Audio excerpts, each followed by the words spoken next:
नमस्कार दर्शक बंधु मु असीमा आपको स्वागत करुच्ची मोर यूट्यूब चैनल को। आज आम गोटे सुंदर कथा विषय जानिबा।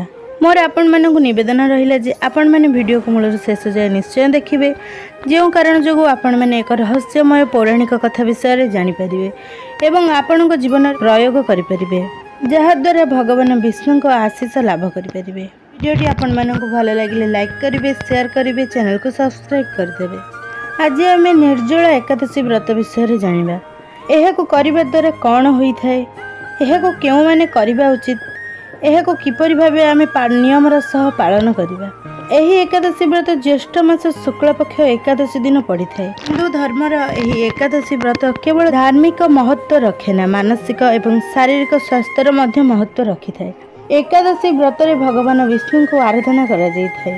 एही दिन श्रद्धा एवं सामर्थ्य अनुसार दान करने दरकार। एही दिन नियम अनुसार कलश जल दान करने द्वारा वर्ष सारा एकादशी फल मिलता है। जो मैंने एही व्रत को करिथांती से माने समस्त प्रकार पापर मुक्त होइथांती। एही व्रत को पुरुष एवं महिला दुहे मिसी करबा उचित। निर्जला एकादशी माने एही व्रत को बिना जल ग्रहण करी उपवास करा जाए।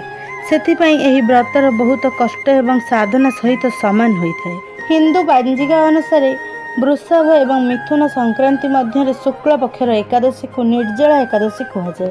यही व्रत को भीमसेन एकादशी बा पांडव एकादशी कहुए। पौराणिक मान्यता अनुसार 5 पांडव मध्य भीमसेन केवल यही व्रत को पालन करथिले एवं वैकुंठ जाइथिले।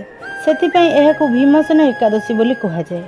एही दिन सूर्योदय ठू आरंभ करी परदिन सूर्योदय पर्यंत पानी पीवा नहीं।